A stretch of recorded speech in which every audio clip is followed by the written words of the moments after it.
Hey leader, David Burkus here, organizational psychologist and author of 4 best-selling books on helping leaders and teams do their best work ever. And in this episode, we're going to talk about how to build psychological safety on your team.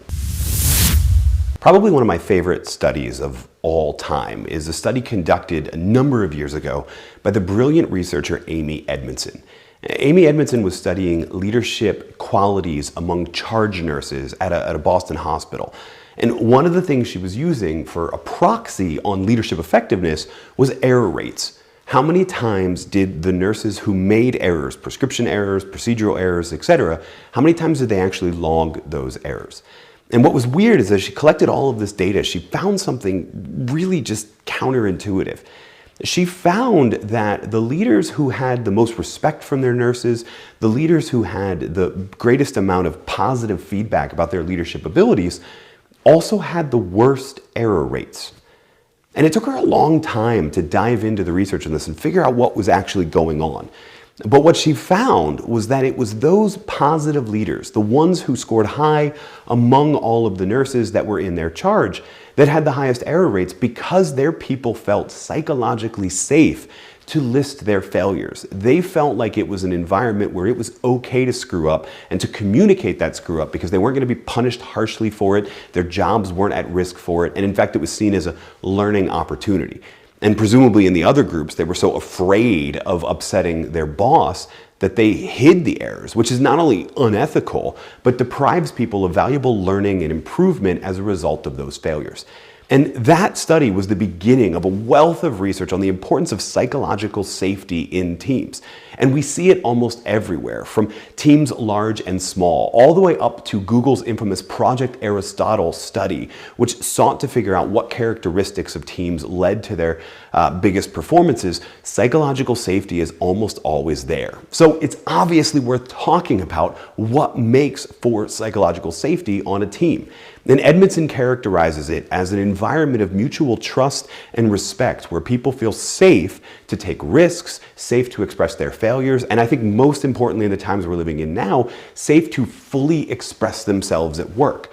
I mean, there's a moral case to be made for the importance of psychological safety, but let's just make the capitalist one for a minute. You are paying people, or your organization is paying people for their full knowledge, skills, and abilities, and their ability to turn all of that knowledge into value for the organization.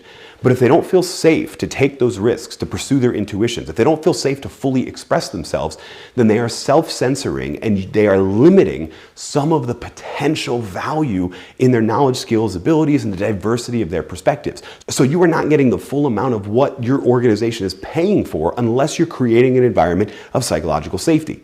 And as I said, that's just a capitalist case for it. There's a whole other moral case that can be made. But I hope you see by now that psychological safety on a team is hugely important.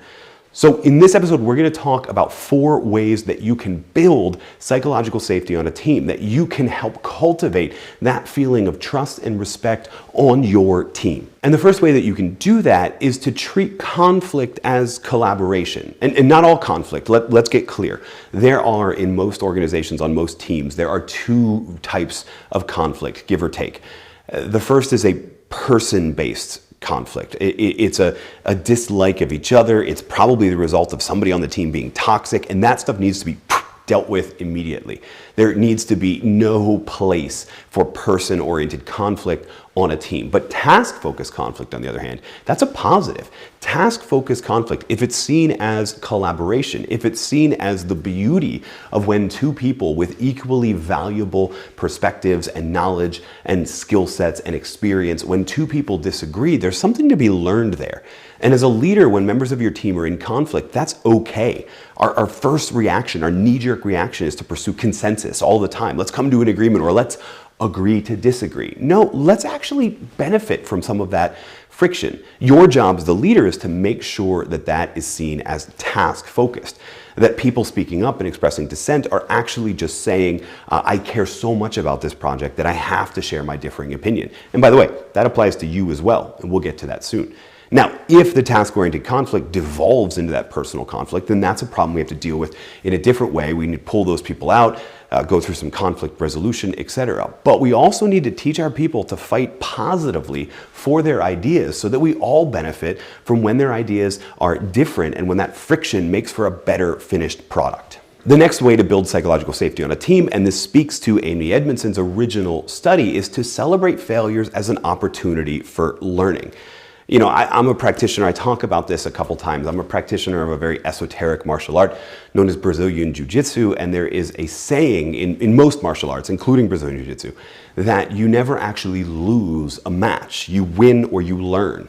And unfortunately, I don't think that mentality applies very far off the mat. It certainly doesn't apply in most organizations that I've been a part of or that I've had the privilege of working with.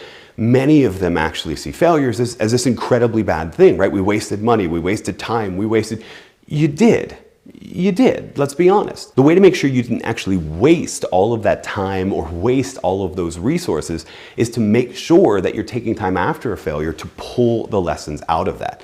That means it's okay to fail. People will be emboldened to take more risks if they know it's okay to fail, it's just not okay to cover it up. It's not okay to hide it. It's not okay not to share what you learned.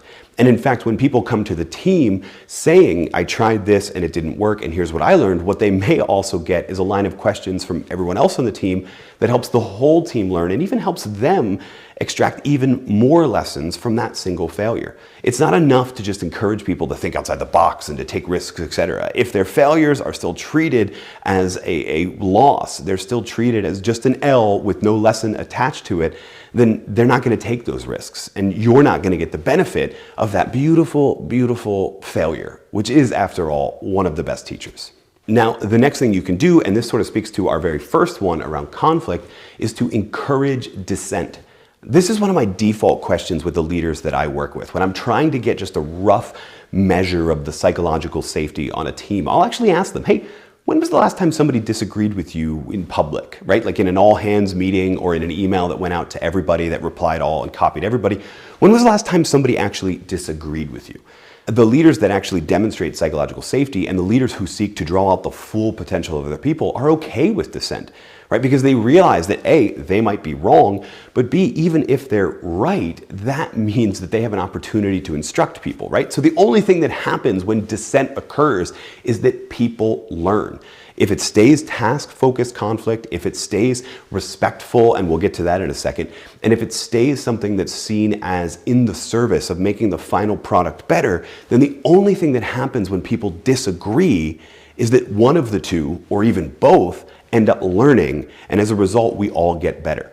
So encourage dissent, encourage people to speak up when they disagree, and make sure you take the time to demonstrate that you've listened to them and you've heard them. And even if in the end you disagree and you use it as an opportunity to instruct them on something, hopefully more than, well, we've always done it this way, and instruct them on why you still disagree and you think there may be a better way, make sure that you're giving that person the benefit of feeling fully heard and fully understood, and that even if you remain in that dissent, you both have benefited from the opportunity to learn from each other. And the last thing, and this is a whole other area of research that we could make a whole other series of videos on, is to build civility into every interaction. You know, it's actually amazing how many people feel like they've been on the receiving end of uncivil behaviors in the workplace. And I'm not talking about the big ones. I'm not talking about the things that rise to the level of harassment. I'm talking about the little slights. I'm talking about the little curtnesses, right? Those little times where people don't take the time to respect another person's perspective, to respect that another person is talking and they just jump in, or they make a joke that they didn't fully anticipate would be not so positively received. All of these things can lead to, left untended to, can lead to a festering that encourages an uncivil behavior. The researcher Christine Porath has an amazing set of research around uncivil behavior, and one of the #1 things she's found is that most people cite a lack of demonstration from their leader as the reason why they think it's okay that uncivil behaviors persist in an organization. And obviously long term, if people don't feel respected, then you're not going to have the culture of trust and respect that Amy Edmondson points to as the hallmarks of psychological safety. So make sure you're demonstrating civility. And here's my tip for this. If you don't use the services of someone like an executive coach or someone to help you with self-awareness, find the person on your team you trust the most and make them your feedback coach. Ask them to watch you when you're running meetings or doing any other interactions where, obviously for privacy reasons, etc., there are some you can't have them watch you for. But in particular in meetings or any other interactions where they can be there, ask them to just be there and watch your behavior and then give you feedback afterwards. I mean, it's really hard to run a meeting and also pay attention to the facial expressions and the micro facial expressions of everyone in the room. It's even harder if for the last year you've been doing those all hands meetings on a Zoom call. So if you appoint someone else to watch those things and then circle back with you afterwards and say, you know, you said this joke and it didn't really go over the way you thought. Or you kept talking when Sarah was signaling that she really wanted to speak and now she might feel slighted because you didn't give her that opportunity. Or you talked over Tom when he was expressing his point and I don't think he was done yet. That little bit of feedback from a trusted colleague can help you pay attention to what you say and make sure that it is civil or at least is improving in its civility so that you're creating that culture of respect. And taken together, that's what all 4 of these suggestions do. They help build that culture of respect and that culture of trust. And what we know from a ton of research is that these things are cyclical. If you go first as the leader and you set the tone, people will respond in kind, and then you'll respond in kind, and then they'll respond in kind, and you'll be in sort of an upward spiral of increasing psychological safety. And we know from a wealth of other research that that upward spiral of increase in psychological safety leads to a noticeable uptick in your team's performance and puts you well on your way to doing your best work ever. Hey, thanks so much for watching this video. If you liked it, make sure you're subscribed to the channel. And if you really liked it and you want to go deeper, then check out the resources we have for you and your team at davidburkus.com/resources. Guaranteed there's something in there that'll help you do your best work ever.